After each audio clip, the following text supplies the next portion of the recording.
ARTS, ARTS. Okay. Ecco, questo è l'acronimo, è la sintesi di quello che è il concetto fondamentale dell'osteopatia. E adesso lo andremo a spiegare. Allora, in quella A di ARTS, quindi la prima ricerca che noi dovremmo andare a compiere quando noi affrontiamo il paziente, quando noi riceviamo il paziente, è la A, quindi se quell'organismo è simmetrico o asimmetrico. Quindi in questo caso significa asimmetria, quindi ricercare una asimmetria. Quindi dobbiamo in qualche modo avere un occhio metrico, e cercare di capire attraverso ad esempio una valutazione, cominciamo subito a parlare di valutazione, di una procedura che noi chiamiamo esame statico pazienti in piedi, quindi pazienti in ortostasi. Quindi la prima cosa che dobbiamo fare, dobbiamo capire se questo paziente è dritto o è storto, tra virgolette, o come è storto e dove è storto, va bene? Qual è l'elemento disarmonico di quell'individuo? Okay? Quindi vedete che già per noi la prima ricerca non è dove ti fa male. Sono passato anch'io, perché prima di essere osteopata anch'io ho studiato fisioterapia, sono stato fisioterapia, ho lavorato in ospedale come fisioterapista, pertanto so bene qual è, diciamo, l'approccio, no? Diciamo così, classico. Quindi quando noi diciamo al paziente no, dove ti fa male, no, fammi vedere com'è la tua postura, come sei, se sei dritto, se sei storto, quali sono le disarmonie, ok? Senza entrare in merito ad un fattore ben preciso. Quindi la prima è una ricerca valutativa nell'insieme attraverso, ripeto, il test che noi andremo a fare in pratica ora test, diciamo, statico, no? Pazienti in piedi, quindi vedere su un piano, per esempio, coronale, su un piano sagittale, su un piano frontale, quindi su tutti e tre i piani ortogonali andremo a vedere e valutare il paziente da destra i piedi, da su e giù, avremo poi varie cose che andremo a fare. E quindi prima valutazione, se è simmetrico o asimmetrico. Quindi già questa è una valutazione statica che noi guardiamo, osserviamo, oppure mettiamo a paragone toccando le varie strutture simmetriche, quindi destra-sinistra. Quindi un'altra cosa ancora che noi andremo ad utilizzare nell'osteopatia, siccome qual è il metro della normalità, molto spesso, no? Cioè, come facciamo noi a capire, anche in ambito ad esempio di una valutazione kinesiologica, cioè di movimento, no? Della persona, no? Noi sappiamo che ci sono degli standard di movimento, ce li riportano, tanto per dire, non so, Cappangi, fisiologia articolare, ci riporta i vari gradi, eccetera, però ovviamente noi dobbiamo poi entrare in merito al paziente stesso, no? Okay. Quindi paragone, quindi sempre a destra e a sinistra, asimmetria, simmetria, asimmetria. Quindi questo è il primo obiettivo che dovresti avere, cercare la simmetria o l'asimmetria, e dove ovviamente c'è una discrepanza, dove ci possono essere delle discrepanze, no? Ok. E questo così abbiamo un po' esaurito, diciamo, inizialmente. Ora quindi dopo la c'è la R. Qui abbiamo lasciato una nomenclatura, anche qui, ecco, questa è una nomenclatura anglosassone, quindi anche la asymmetry risulta uguale, quindi sia in italiano che in inglese, ma ad esempio come R come range, quindi come grado di movimento, significa quindi range of motion, quindi grado di movimento, ampiezza di movimento, ma anche fluidità di movimento. Allora, quando noi andiamo a valutare, ad esempio, con dei test, e questa seconda parte noi la facciamo come? La facciamo con dei test clinici, detti test di mobilità. Test di mobilità, come ci indica il termine stesso, sono dei movimenti che noi imprimiamo, no, a alcune parti del corpo del paziente affinché esprimano l'ampiezza del movimento, la fluidità del movimento. E un'altra cosa importante, lo scrivete, è la hand feel, quindi è la sensazione di fine corsa, detto in italiano. Quindi ampiezza, fluidità e fine corsa, cioè come un movimento termina, se termina liberamente, se termina d'impatto, se termina invece con una certa difficoltà, diciamo così. Lì troviamo altre indicazioni. Io adesso vi sto già fornendo delle note al momento su dove effettivamente è basato poi la cosiddetta diagnosi di osteopatia. Cioè la diagnosi che noi andremo a fare è una diagnosi basata su questi fattori importanti, presi proprio sulla struttura, quindi una effettiva valutazione che noi applichiamo. Range of motion, ecco un altro concetto ancora. Noi per movimento noi non definiamo movimento solamente quello che voi vedete attraverso una spalla, quando si muove una spalla, un'anca, un ginocchio, eccetera. Per noi il movimento è inteso anche un movimento dei tessuti, ok? Quindi movimento dei tessuti e, scavate ancora più in profondità, il movimento, c'è un micro movimento e c'è un macro movimento, anzi direi che c'è un altro movimento ancora, che sono i movimenti accessori. Quindi vedete come entriamo ancora di più. Noi valutando un ginocchio non valutiamo semplicemente se il ginocchio si flette o si estende, no, anzi, se il ginocchio si flesse e si estende, se il ginocchio, se la tibia sotto il femore va in rotazione esterna o rotazione interna, movimento secondario, e se quando il ginocchio si flette e la tibia si flette sotto il femore, sono presenti i movimenti cosiddetti accessori, micromovimenti. Okay? Quindi vedete come andremo in profondità anche nell'analisi stessa. Voi sicuramente già lavorate, quindi già vedete come valuto il ginocchio, ha messo il gesso al ginocchio, ha avuto un trauma al ginocchio, quindi io misuro di quanti gradi si flette e di quanti gradi si estende. Ma bisogna fare altro anche dal punto di vista riabilitativo. Okay? AR, T come trama tessutale. Questo è un po' un concetto che dobbiamo ritornarci più volte sopra. È T come trama tessutale, quindi T come tissue change. Tissue texture change, ok. Quindi è la sensazione di densità, potremmo dire, che presentano i tessuti. Tessuti, in questo caso abbiamo dei tessuti molli, ok? Quindi tessuti molli raggruppa molte tipologie. Tessuti molli sono i muscoli, tessuti molli è la fascia, è il sottocutaneo, e quindi l'organizzazione anche artoriale, periartoriale, quindi la capsula, legamenti e via discorrendo. Quindi tutto questa roba rientra proprio nei tessuti molli. Quindi nei tessuti molli valutazione che andremo a fare attraverso una palpazione, quindi perché i tessuti molli vengono fatti attraverso un'osservazione palpatoria,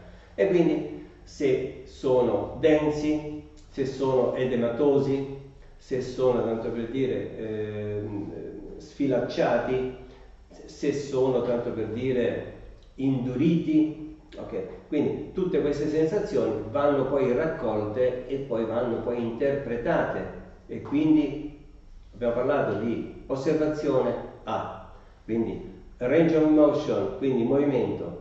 3, abbiamo parlato del cambiamento di trama tessutale, quindi con una palpazione tecnica palpatoria superficiale e profonda, quindi le mani servono soprattutto anche per capire, quindi lo strumento principale. Anzi, piccola parentesi, nel primo, appena che siete entrati nell'area riservata, c'è un esercizio che io ho voluto mettere che si chiama armamentario dell'osteopata. Chi di voi l'ha visto? C'è la colonna, il libro e il lettino. Aspetta, allora, armamentario dell'osteopata è un video di Greenman, l'hai messo? Ah sì, c'è anche quello di prima, però c'è anche quello in italiano che abbiamo messo noi. L'abbiamo messo in italiano? Sì. Ah. Ci sono 5 video che abbiamo fatto noi con scritto l'armamentario dell'osteopata e poi dentro a quello del modulo c'è anche quello di Philip Greenman. Voi avete visto quello in italiano? Che abbiamo fatto a Roma noi quella volta. Ah, ok. Allora, ritornate su quel video, no? Ritornate su quel video perché? Perché voi dovete capire una cosa, che mentre il fisioterapista deve prendere gli elettromedicali più efficaci, più moderni, più sofisticati, ok? Il chirurgo deve attrezzarsi della strumentazione più precisa, l'osteopata deve mantenere sempre invece in essere, deve mantenere sempre attive l'unico strumento che ha. E qual è questo strumento che ha? Le mani. Le mani. Perché anche il lettino potrebbe non essere indispensabile. Vabbè, ti prendi una sedia, non hai il lettino, ti prendi Ci siamo trovati a fare trattamenti ovunque. Quindi le mani fondamentali, e quindi perché è fondamentale una palpazione molto fine, molto profonda. Quindi la prima cosa che dobbiamo fare, ci sono degli esercizi, sì, andate a vedere. Andate dentro il modulo, la colonna di destra dove ci sono i video in inglese, lì c'è anche il video del professor Greenman con l'armamentario dell'osteopata e parla proprio di questi esercizi da fare per migliorare la sensibilità delle mani, fare degli esercizi proprio con le mani. Sì. Allora le mani, più le mani sono allenate e più le mani sono calde, piacevoli, morbide. Okay? Quindi le mani devono essere, diciamo così, sensibili, devono essere forti, ovviamente, delicate ma forti, perché ovviamente un po' di forza pure ci vuole, ok, però assolutamente vanno in qualche modo stimolate, vanno allenate, giusto? Allenate, il termine giusto è allenate, perché stiamo parlando anche di un'arte, no? Quindi non è solamente l'osteopatia che noi possiamo apprendere dai libri, giustamente, ma un'osteopatia che dobbiamo comunque apprendere anche come un'arte. Alla fine siamo anche un po' artisti, no? Dovremmo essere perlomeno. Ok, quindi la T, ART, l'ultima è la S come sensibilità, quindi noi dobbiamo andare a fare dei test per cui dobbiamo capire se ad esempio un'area è più sensibile, meno sensibile, ma anche più, non dal punto di vista solamente neurologico, ma anche dal punto di vista reattivo, neurovegetativo, perché un'altra parte importante di cui si occupa l'osteopatia è proprio l'aspetto del sistema neurovegetativo, con delle manovre inibitorie, con delle manovre di stimolazione e quindi con delle manovre di modulazione sul sistema neurovegetativo. Quindi S come sensibilità, come reattività e come integrazione nella funzionalità del sistema nervoso autonomo. E da qui perché oltre all'aspetto strutturale, che è importantissimo, noi dovremmo inquadrare, diciamo, l'aspetto strutturale e dovremmo in qualche modo vedere le diverse sfaccettature, no, dell'apparato, diciamo, locomotore. La prima cosa è l'aspetto artoriale, no? Quindi l'organizzazione artoriale, se volete, un po' occupando un po' di campo all'ortopedico, alla fisiatria, quindi diciamo così l'aspetto più strutturale, dicevo, più artoriale, no? Ok. Poi abbiamo l'aspetto organizzativo muscolare tensivo, okay? Poi l'influenza, ad esempio, dei vari recettori, che non ne parliamo oggi perché chiaramente non è questo il campo, però un'altra faccenda che dovremmo andare poi a scomodare è proprio la faccenda, proprio, diciamo così, dell'integrazione dei vari canali afferenziali e efferenziali, quindi capire a livello fine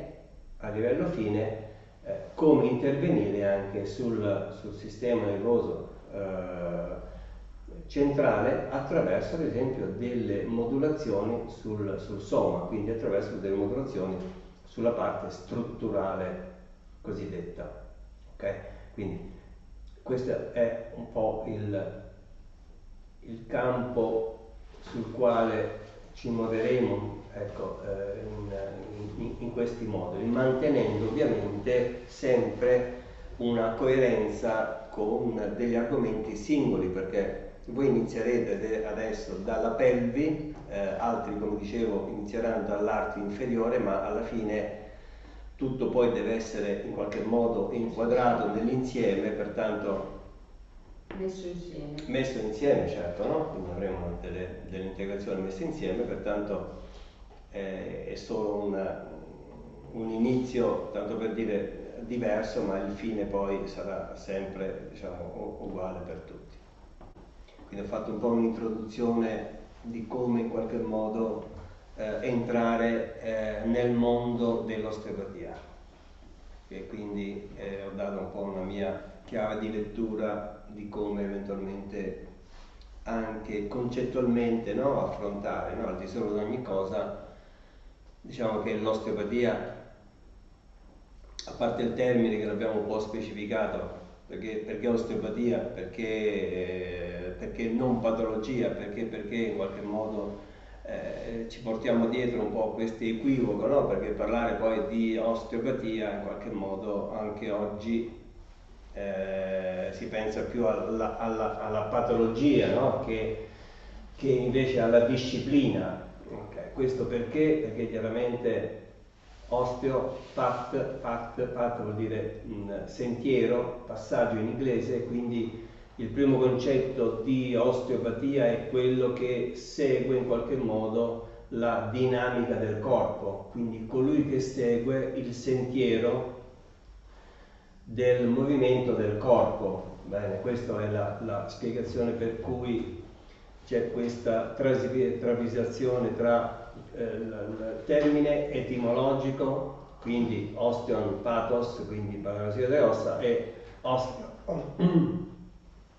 osteopath, quindi come colui che segue letteralmente il sentiero dell'osso, quindi colui che segue la biomeccanica del corpo, perché inizialmente noi di biomeccanica parleremo, parlando di osteopatia. In un primo approccio di studio parleremo appunto proprio della dinamica del corpo, cioè di come il corpo si esprime attraverso il movimento, e lo fa attraverso un'organizzazione che noi abbiamo definito proprio biomeccanica, quindi movimento della vita, movimento vitale, se volete, no? Movimento vitale.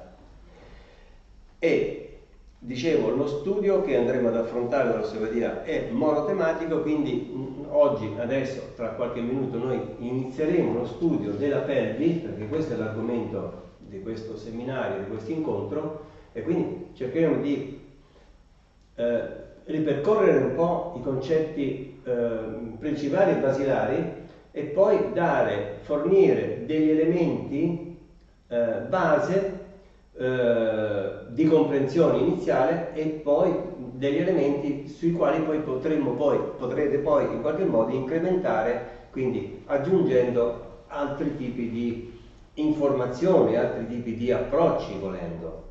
Ok? Quindi per quelli che sono venuti adesso c'è il video che poi sicuramente dovrete vederlo, perché sicuramente molte cose ora non potrò più in qualche modo ripetere, no? per motivi di tempo, ma sono state ben esposte in sintesi. Entriamo in merito alla pelvi. Allora, diciamo così, ecco qua, qui abbiamo...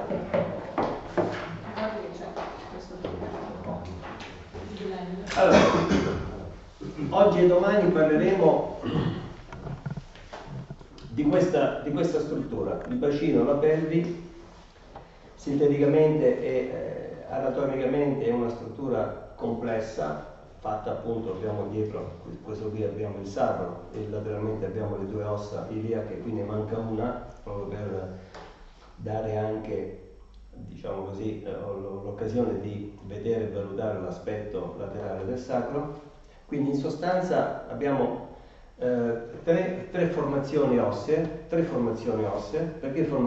Non sono ossee, perché formazioni ossee perché ognuna di queste formazioni, cioè il sacro e le due ossa iliache, praticamente sono un risultato ancestrale di una fusione di vari elementi. In qualche modo il sacro abbiamo una fusione dei 5 segmenti sacrali, il coccige in fondo, triangolare, quindi la base superiore, la base del sacro superiore, l'apice inferiore, sull'apice abbiamo, vado molto velocemente, c'è il coccige, quindi presentiamo due facce, una faccia anteriore accoglie tutti gli organi interni pelvici, quindi è concava, qui è convessa, presenta una parte centrale che sono gli abbozzi, diciamo così, dei processi spinosi quelli che noi sentiamo anche palpatoriamente lungo la colonna.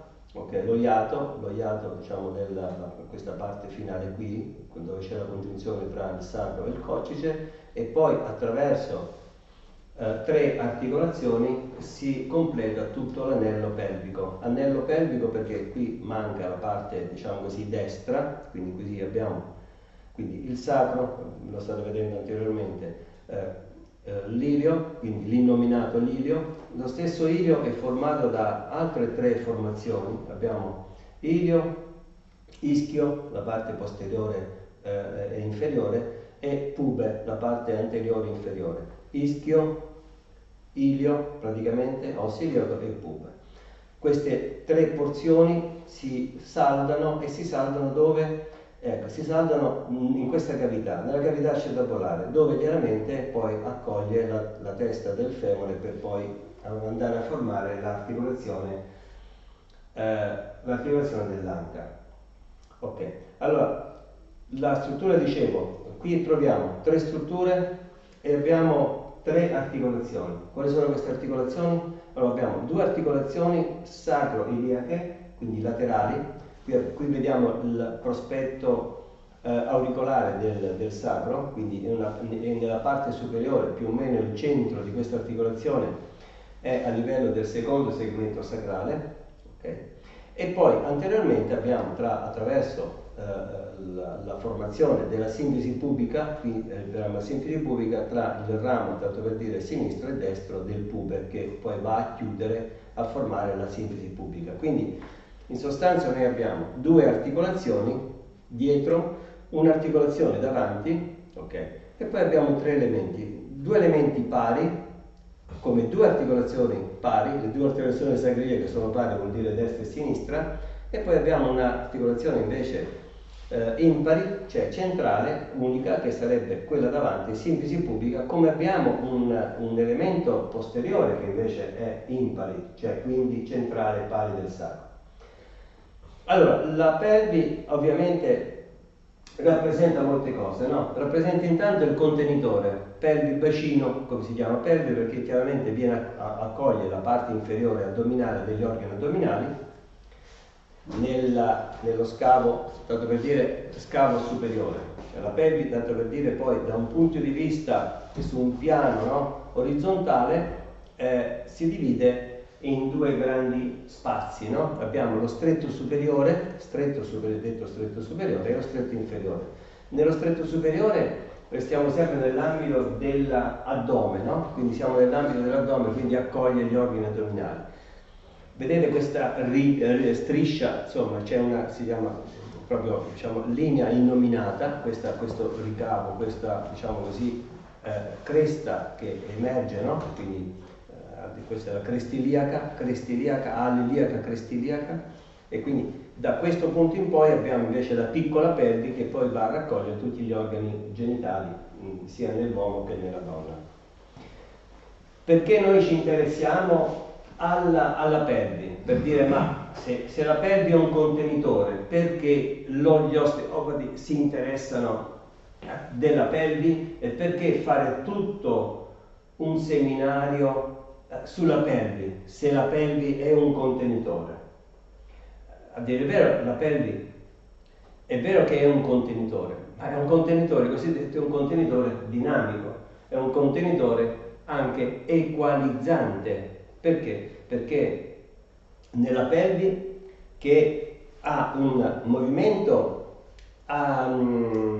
articolare che dipende dalle altre strutture, cioè se io fletto o estendo la colonna vertebrale, ok, di conseguenza muovo la pelvi nel suo insieme, no? Quindi io posso muovere la pelvi avanti e indietro, modulando sulla ipomobilità chiaramente della colonna, quindi nel rachide lombare in ipolordosi o in iperlordosi, quindi appiattendo o accentuando la curva della colonna lombare, chiaramente, no? Oppure posso inclinare la pelvi, quindi posso fargli fare dei movimenti di oscillazione laterale, lo posso far fare sempre in relazione alla colonna, ma anche in relazione quando io cammino, quando io salgo le scale, scendo le scale, e quindi sempre come movimento articolare d'insieme. Quindi la pelvi può anche fare dei movimenti di insieme e di rotazione, cioè quando io giro le spalle rispetto al bacino, muovo la pelvi e giro la pelvi, quindi a destra e a sinistra, quindi si evince che la pelvi nel suo insieme può svolgere movimenti tridimensionali. Ma detto tutto questo, io avrei già finito a questo punto, perché se io faccio riferimento alla pelvi solamente come movimenti articolari, bastano 2 minuti e finisce lì l'argomento. Perché noi invece osteopati diciamo che lo studio della pelvi è uno studio integrato alla osteopatia e alla posturologia? Beh, perché? Perché praticamente noi sappiamo bene che qui a livello della pelvi l'abbiamo fatto prima il discorso, nel distinguere il movimento come micromovimento e macromovimento. Quindi qui nella pelvi si realizzano dei modelli di movimento intrinseco a livello del bacino, cioè non è da intendere solo che la pelvi ha un movimento d'insieme in rapporto alle strutture attinenti, quindi rispetto all'anca, rispetto agli arti inferiori, rispetto alla colonna vertebrale, rispetto alla respirazione, perché anche rispetto alla respirazione, quindi rispetto al movimento del diaframma, di conseguenza abbiamo un movimento d'insieme del bacino, ma anche per dei movimenti, di modelli di movimenti che avvengono all'interno dell'anello pelvico. Okay? E questa è la cosa interessante, non quantitativamente, cioè non è interessante dal punto di vista che qui troviamo un movimento ampio come flettere un ginocchio o alzare un braccio, alzare una spalla, no, qui abbiamo un movimento qualitativo, un movimento fine, un movimento che ha poi un riscontro a livello dell'assetto posturale, anzi direi organizzativo posturale di tutto l'organismo, perché abbiamo parlato anche di un fattore equalizzante, torneremo molto poi su questo termine sicuramente. Okay. Allora, qual è la questione?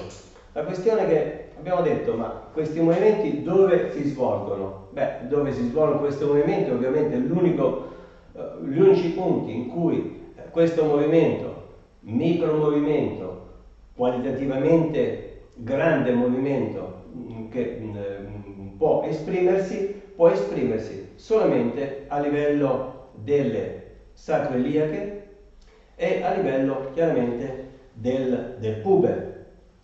Ma allora, perché dedicare libri e studi su questo movimento? Perché? Perché questo movimento non è una semplice tensione legamentosa, come ad esempio molti anatomisti, okay, hanno sottovalutato il ruolo posturologico e patologico dell'articolazione sacroiliaca. Adesso recentemente si comincia a parlare anche di sacroileite, molti che dal punto di vista moderno sì, perché c'è non solo la spondilosi, la spondilolistesi, non solo, ma possiamo anche avere la possibilità di avere una sacroileite, quindi ora entra un po' in un concetto, ma sappiamo bene che quando un qualcosa in medicina o anche in altri fattori non viene subito captata, diventa poi difficile riportare, no? il concetto indietro. Perché allora studiare la pelvi? Che influenza ha? Che influenza possono avere questi piccoli movimenti a livello della funzionalità posturologica del nostro corpo? Beh, notevoli direi, notevoli perché intanto possono in qualche modo influenzare l'acronimo che ho fatto scrivere prima, ARTS, quindi la prima cosa che ecco che noi adesso comincio ad usare dei termini che poi dovreste in qualche modo cercare di fare un po' più di confidenza. La prima disfunzione, useremo molto questo termine, quindi funzione, sappiamo bene, funzione quando una cosa funziona, disfunzione quando una cosa funziona male o non funziona in modo appropriato. Quindi la prima disfunzione che si viene ad instaurare a livello ad esempio delle sacroiliache viene riscontrata attraverso una asimmetria posizionale. Perché dico asimmetria posizionale? Posizionale è diversa invece da una asimmetria ad esempio anatomica. Uno degli argomenti che andremo a sviluppare oggi è la sindrome della gamba corta, mi sembra sempre, sì. No? Ok, quindi che vuol dire posizionale e che vuol dire anatomico? Andremo a capire oggi e domani. Anatomico vuol dire proprio che c'è qualcosa di corto proprio, cioè che l'osso è corto o qualcosa ha reso quella struttura, ok? Quindi dismetrica. Posizionale vuol dire che è apparente, quindi abbiamo comunque una dismetria apparente, ma non è la struttura corta o lunga, ma è qualcosa che è intervenuto nella posizione o nella organizzazione. Posizione vuol dire più alto o più basso, tanto per dire, e vedremo, entrando poi in merito all'ilio, vedremo gli anteriori, posteriori, superiori, inferiori, eccetera. Ok? Ecco. Oppure, diciamo, posizionale oppure, diciamo così, una deviazione, ad esempio. Quindi noi un esame statico andremo a fare perché andremo a vedere anche i vari gradi di angoli, detto per dire, delle ginocchia, della tibiotarsica, degli arti plantari, perché ogni elemento lungo il percorso chiaramente può creare una linea più diciamo diretta o più indiretta, quindi più vicina o più lontana rispetto ad uno stesso punto di riferimento. Mi seguite così o... Poi l'esempio pratico lo vediamo, chiarisce ancora di più. Adesso questo poi vi rimarrà anche come traccia, sì, una volta che poi abbiamo fatto la pratica. Una volta che abbiamo fatto la pratica, questa teoria vedrete che diventa ci ritornerete sopra e vi sarà molto più chiaro.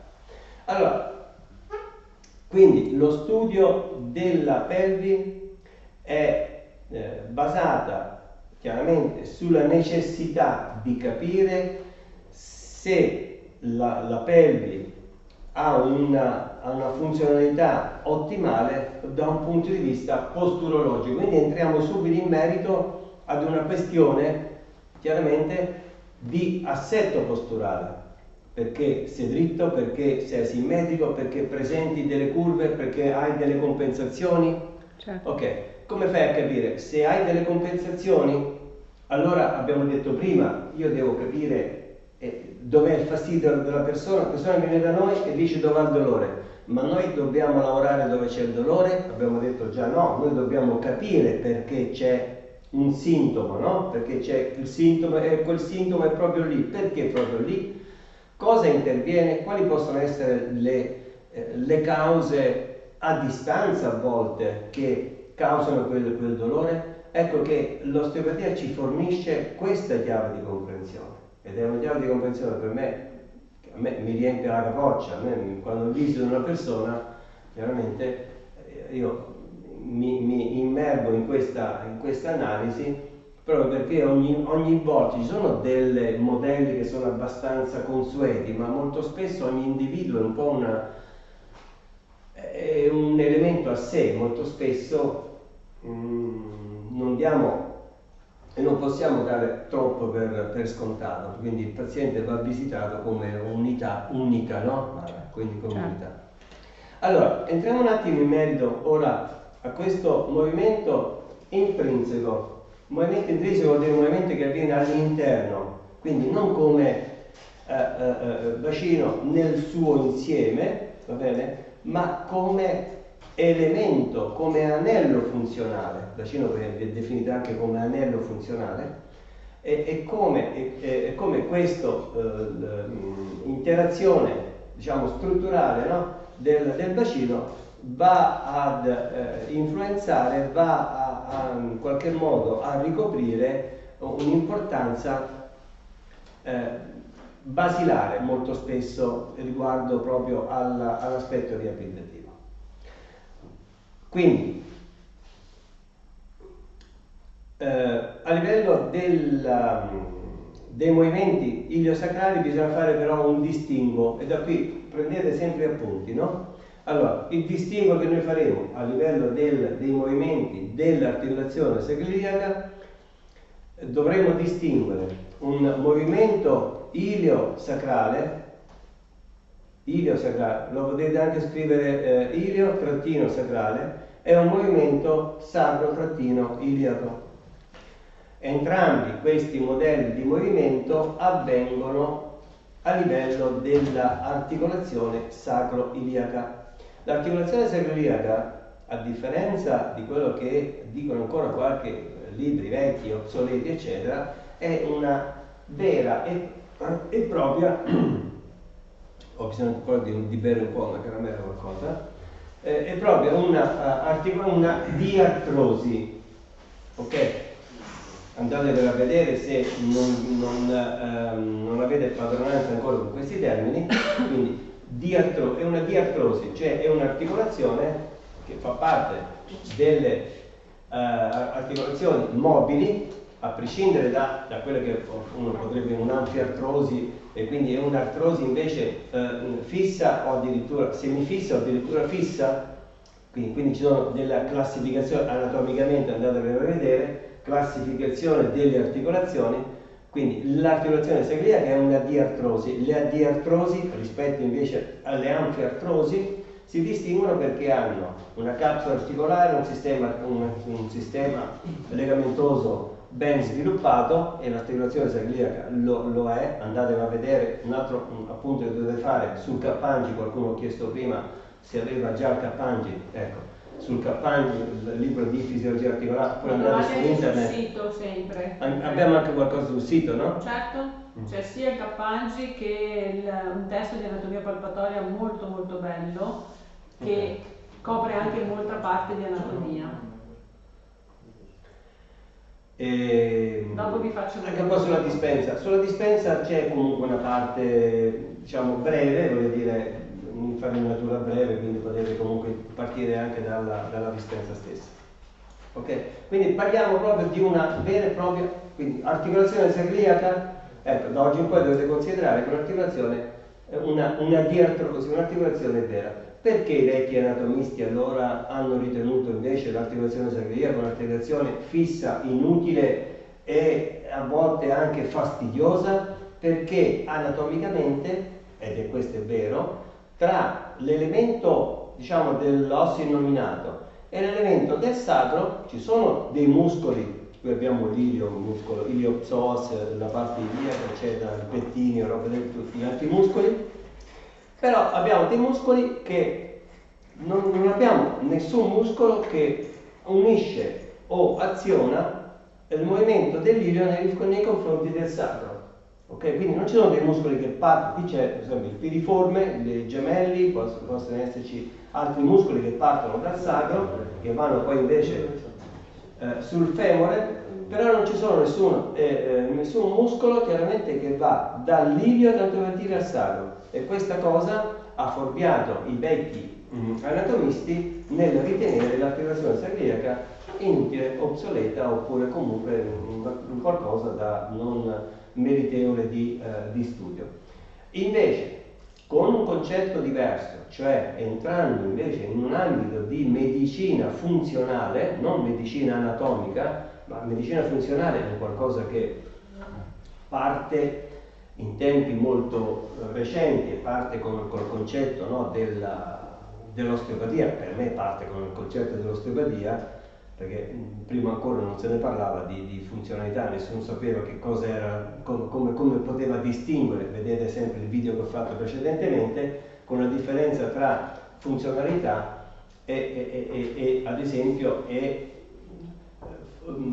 patologia. Ad esempio, già in un distinguo, no? Già nell'ambito, diciamo così, del disturbo del corpo dovremmo andare a distinguere cos'è di funzionale o di disfunzionale, che esiste a livello di una certa struttura, oppure, tanto per dire, oppure c'è qualcosa di degenerativo, di patologico. Ecco, già qualcosa di degenerativo è già patologico.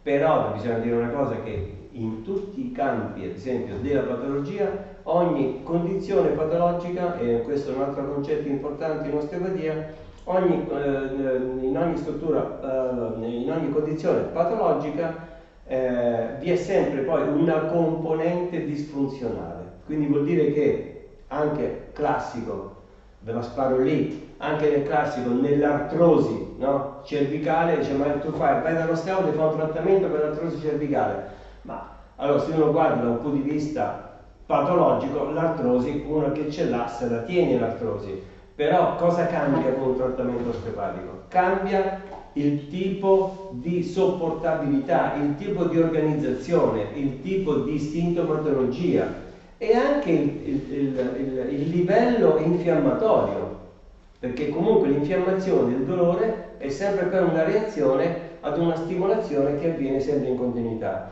Quindi svincoliamoci dal discorso che patologia, medicina e rilassamento, trattamento, perché questi due concetti estremi chiaramente devono essere un po' ravvicinati, devono essere un po' affinati, va bene? Perché altrimenti tutti quelli che hanno mal di schiena vanno dall'ortopedico e prendono miorilassanti e antinfiammatori, ok? E tutti quelli che vogliono fare un rilassamento perché hanno un po' di tempo da perdere vanno poi dall'osteopata a farsi coccolare dall'osteopata, così si rilassano un po', ok? Allora cancelliamo un po' questi due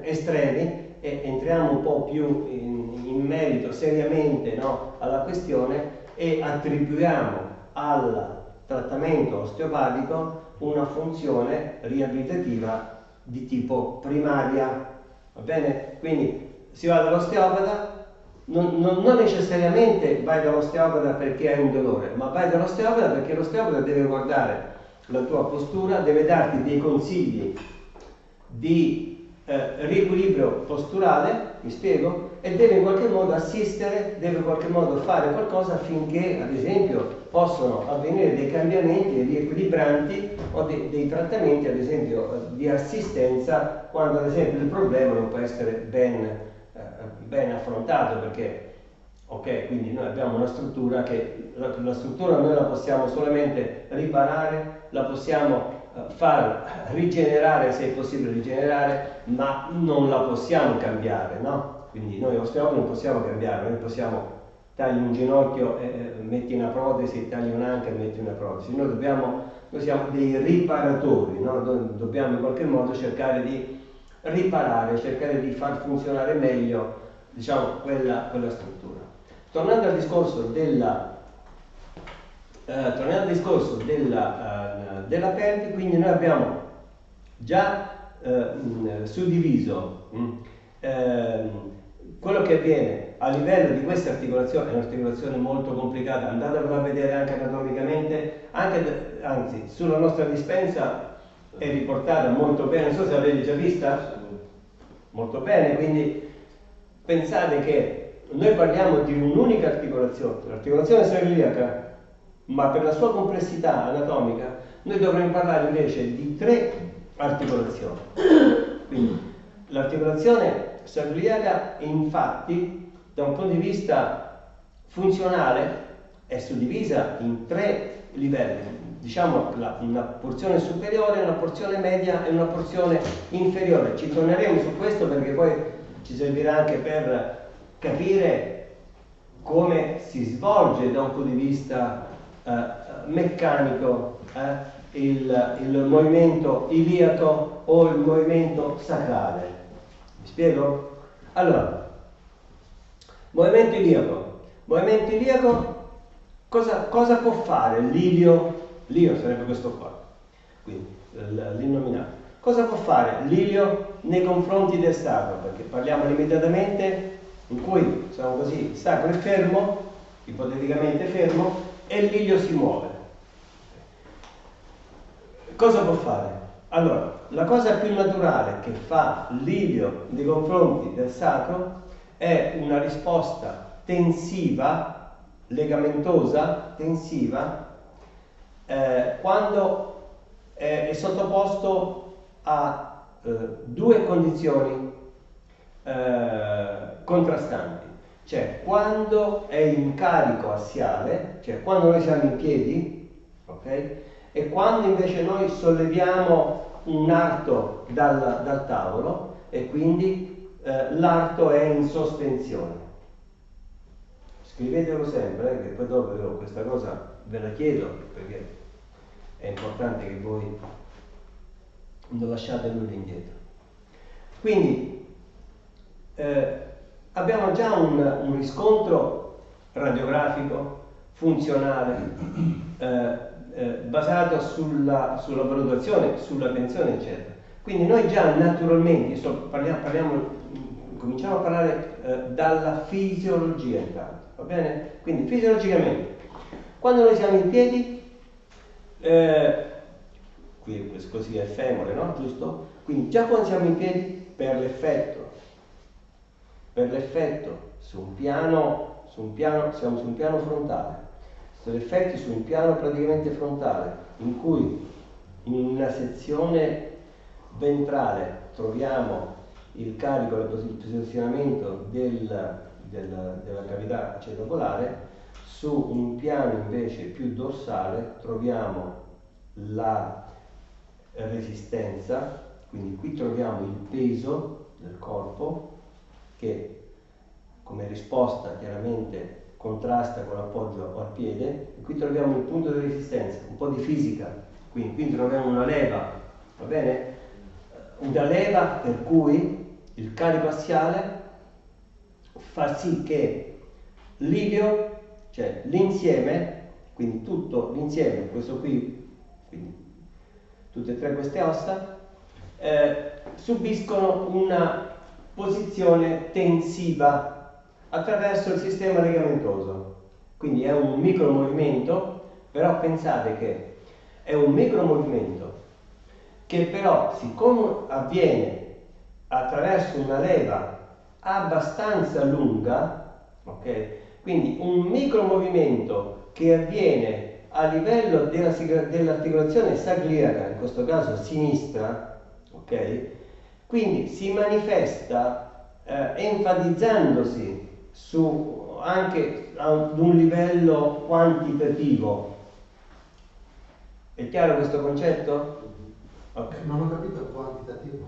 Quantitativo. Allora, qui è un minimo movimento, è un minimo movimento che siccome avviene attraverso, poi, allora, qui avviene il movimento, ma ad esempio l'osservazione di questo movimento noi l'avremo attraverso un braccio di leva molto ampio, e quindi questa distanza ampia chiaramente enfatizza e incrementa il tipo di ampiezza del movimento stesso.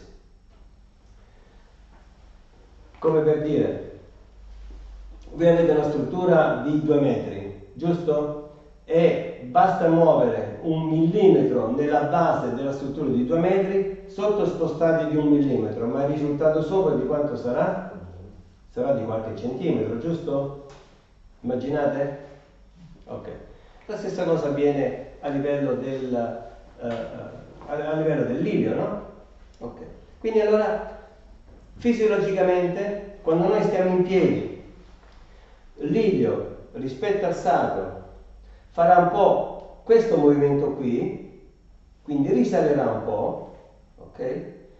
E quando invece noi solleviamo il sinistro, ok? Ci appoggiamo sul destro, l'ilio fa questo movimento qua, si abbassa un po', la parte anteriore si abbassa. Quindi dobbiamo dargli un nome, ok? Quindi allora, quando noi siamo in piedi, dobbiamo dire che l'ilio di destra e di sinistra ricopre un movimento di rotazione posteriore. Quando invece alziamo un arto e l'altro è in sospensione, l'arto che sarà in sospensione, l'ilio sarà attratto in una rotazione anteriore. Come lo consideriamo questo? Lo consideriamo attraverso i punti di repere, cioè punti di riferimento. Ok? Punti di riferimento, cioè io per capire se ad esempio l'ilio è in rotazione anteriore o in rotazione posteriore, devo avere un punto di osservazione. Il punto di osservazione principale per valutare l'ilio anteriore e l'ilio posteriore è la SIAS, SIAS, SIAS, spina iliaca antero superiore, SIAS. Un po' complicato, ma poi andremo ci torneremo talmente su che poi sarà naturale questo termine. SIAS, spina iliaca antero superiore. Che sarebbe questo bozzetto qua, o se volete a livello anche su di voi lo potete sentire, va bene, dove c'è l'inserzione chiaramente del retto, dove c'è il retto femorale, dove c'è la funzione del sartorio e via discorrendo, no? Quindi è un'inserzione, è un punto di inserzione muscolare, va bene? Crestiliaca, la parte superiore dove noi tocchiamo con le mani, andremo a toccare, questa è la crestiliaca. Allora, a livello della cresta iliaca, al margine anteriore della cresta iliaca abbiamo la SIAS, Al margine invece posteriore della cresta iliaca abbiamo la SIPS, spina iliaca postero superiore. SIPS, postero superiore, e anche questo è un altro punto di repere importante che dobbiamo andare a valutare, a capire, e SIAS, spina iliaca superiore, antero superiore. I due punti sono questi qua dove ho io adesso le dita. E quando l'ilio va in posteriore o va in anteriore, il rapporto di questi due punti chiaramente cambia, diciamo, paragonato poi al controlaterale. Quindi io, per capire se questo è più posteriore il sinistro rispetto all'anteriore, devo sentire contemporaneamente il sinistro e il destro. E qui si richiama la famosa sigla ARTS, asimmetria. Asimmetria. Ok? Allora, cosa interessa a noi? Cosa può interessare a noi se questo ossicino qua è leggermente più alto o leggermente più basso? Alla fine, cosa ce ne può interessare a noi di questo? Tanto. Ce ne può interessare tanto perché? Perché ce ne può interessare tanto? Guardate questo qui, non so se riesce bene Si vede, si vede. Sì. Immaginate che sotto a questo femore qua, sotto lontano, c'è anche un piede, c'è anche una caviglia, un ginocchio, un piede e via discorrendo, no? Okay. Ecco perché ci interessa, perché se l'ilio va in posteriorità da una parte e dall'altra parte non va in posteriorità, tanto per dire, perché allora se io sono in piedi e sono ben bilanciato, va in posteriorità a destra e va in posteriorità a sinistra, finita lì la storia, cioè è fisiologico, è normale, okay. Ma se un ilio resta in posteriorità anche quando non è, tanto per dire, sotto carico, mi spiego? Io vado in deambulazione, ok? Però da qua è sempre, tanto per dire, posteriore. Dall'altra parte invece va in anteriore e posteriore, quindi vuol dire che mi crea una discrepanza posturologica più o meno importante. Perché questo? Guardate questo, se facendo l'ilio posteriore, cosa succede? Si alza o si abbassa? Da un punto di vista verticale? Si alza. È quello che avviene realmente. Esatto. Perché l'ilio rotazione posteriore, i criteri, ce l'avete sulla dispensa, andate a cercare, sì. Criteri dell'ilio rotazione posteriore, quali sono i criteri dell'ilio rotazione posteriore?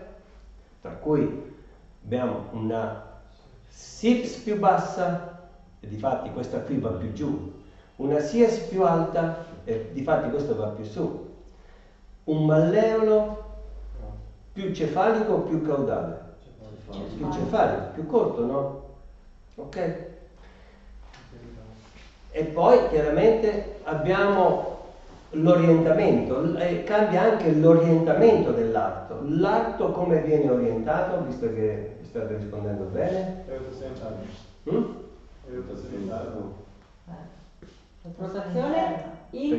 interna.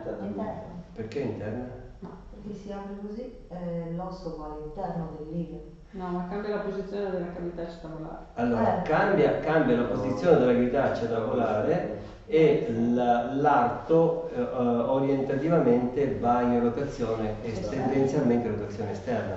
Ah, vabbè, Okay. dall'interno.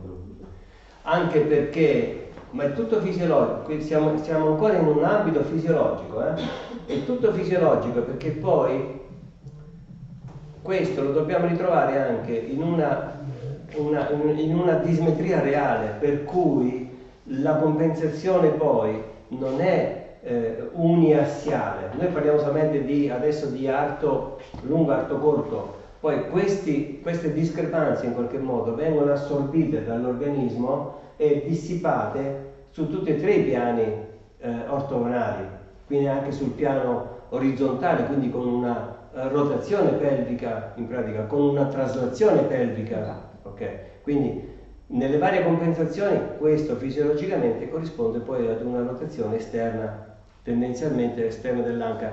Però pensate un'altra cosa, quando noi parliamo dei criteri di diagnosi, c'è una certa importanza posizionale. Cioè, se io dico che i criteri più importanti sono quelli che noi nomencliamo per prima, quelli che sono per ultimo sono quelli, diciamo, più ballerini, tra virgolette. Ok? Per questo lo abbiamo detto allora. SIPS più bassa, SIAS più alta. Bene, sono due cose che non possiamo avere una rotazione posteriore se non abbiamo una SIPS più bassa e una SIAS più alta. Un arto più corto, quindi già è un terzo fattore questo. Perché l'abbiamo messo come terzo fattore? Perché basta che ci siano delle variazioni a livello dell'angolo di varismo e valgismo del ginocchio, ok? Noi possiamo avere un ilio, rotazione posteriore, con un arto che apparentemente non è più corto, perché casomai è cambiato, è cambiato il grado di varismo e valgismo a livello del ginocchio, oppure ad esempio delle variazioni, ad esempio di deviazione varo-valgo del calcagno, e quindi lo mettiamo come terzo elemento. Come quarto elemento mettiamo quello della rotazione dell'arto. Okay. Quindi i criteri vanno anche, diciamo così, considerati a seconda dell'importanza della posizione in cui vengono enunciati. Quindi questo allora è fisiologia ancora, è posteriore. Però possiamo anche trovare nelle condizioni per cui allora cosa succede quando invece l'ilio va in rotazione invece anteriore. L'ilio in rotazione anteriore, ovviamente dobbiamo un po' rovesciare le cose, quindi abbiamo una SIAS chiaramente che è più bassa della controlaterale, una SIPS che è più alta rispetto alla controlaterale, un arto più lungo e un arto in posizione neutra, cioè un aspetto rotatorio, quindi in posizione neutra o in leggera intrarotazione. Ok? Quindi già, ecco, in questo brevissimo tempo abbiamo capito una cosa importante, fondamentale, importante, che su questo poi si gioca un po' tutto l'esame posturologico dell'organismo, perché se io guardo il paziente in ortostasi, ovviamente devo capire i primi elementi, no, di discrepanza, e quindi devo avere delle stazioni di osservazione. Ecco che la pelvi è una di quelle stazioni importanti per cui iniziare ad esempio un'indagine posturologica a livello proprio dell'esame della sartoidiaca, perché adesso abbiamo parlato allora fisiologicamente dell'ilio, quindi che va in rotazione anteriore e rotazione posteriore, quindi come risposta tensiva posturale, che se è reversibile è una cosa, e lo vedremo con i test mobilità. Se non è reversibile vuol dire che non è più secondaria adattativa, ad esempio, ma è primaria. E lì abbiamo dei test clinici che ci indicano e ci fanno capire, perché un'altra cosa che dovremmo andare a distinguere quando noi ci avviciniamo con il trattamento dell'osteopatia, se quel fattore che noi abbiamo riscontrato su quell'individuo è primario o secondario. Primario vuol dire che il primo anello disfunzionale, cioè lì dove si è scatenata lo squilibrio, e da lì partono una serie, diciamo così, di contromisure dell'organismo compensatorio. Oppure è un elemento secondario, quindi di reazione ad una problematica che si sta instaurando nell'organismo, si è instaurata nell'organismo. Primario, secondario o effetto lesionale, se volete. Quindi anche effetto lesionale è un altro concetto che però occorre poi presentarlo in un momento, diciamo, più opportuno. Quali altre condizioni sono sempre del video? Così poi facciamo una piccola pausa, facciamo un break, qualcosa. Ok. Ilio anteriore e posteriore, quindi lo riscontriamo normalmente e sono due condizioni molto frequenti, va bene? Altre condizioni quali sono? L'ilio può in qualche modo, per motivi X e anche associati a questi movimenti di rotazione anteriore, può andare in apertura può associarsi, tanto per dire, un movimento di allontanamento dell'ilio, quindi bacino chiuso o bacino aperto se volete, in questo senso qua, ilio in apertura e in ilio in chiusura, va bene, che si associa ad esempio molto facilmente con le due condizioni precedenti. Noi lo definiamo out flare, in flare, quindi out flare apertura, in flare in chiusura, dove la distanza, tanto per dire, dalla SIAS all'ombelico diminuisce in flare, o la distanza tra l'ombelico e la SIAS aumenta out flare. Aumenta. Questa c'è la legge della dispensa. C'è la legge della dispensa.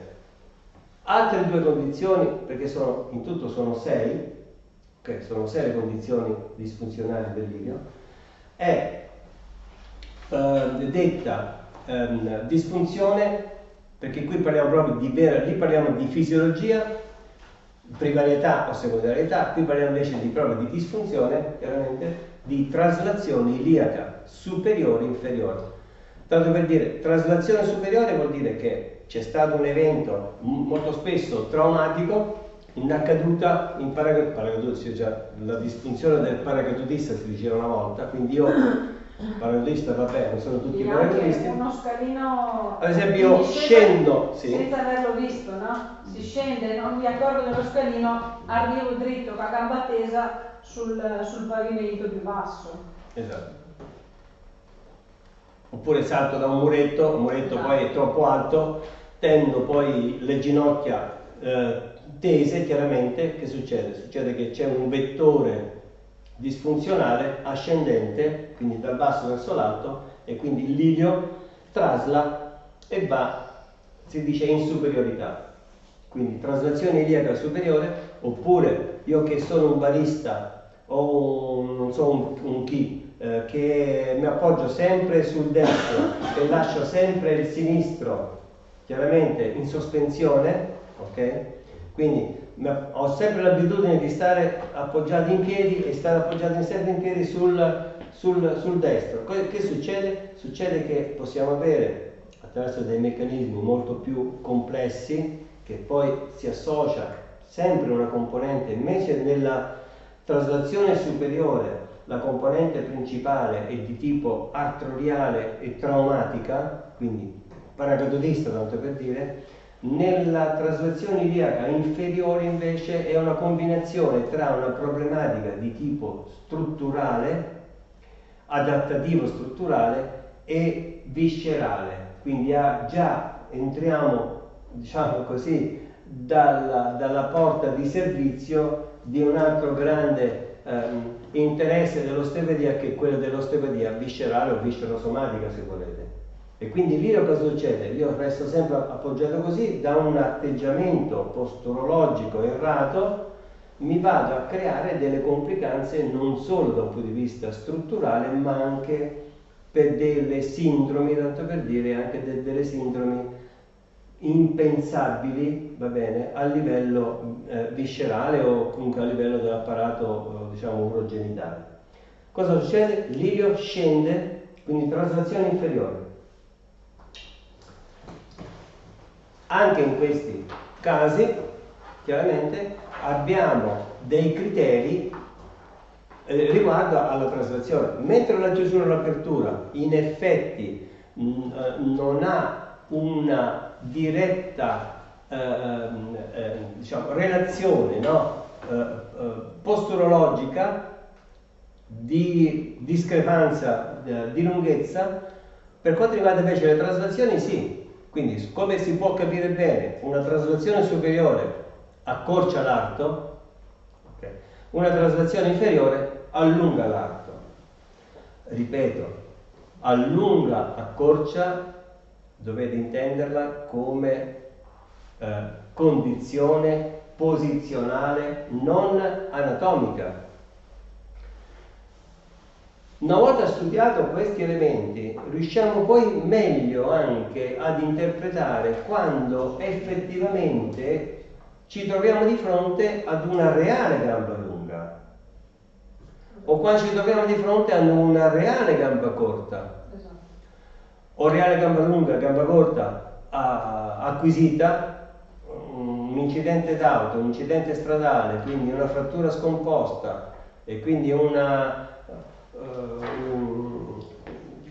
intervento di protesi o altre questioni, eccetera, possono creare delle dismetrie, è chiaro, no? Facciamo un altro distinguo ancora.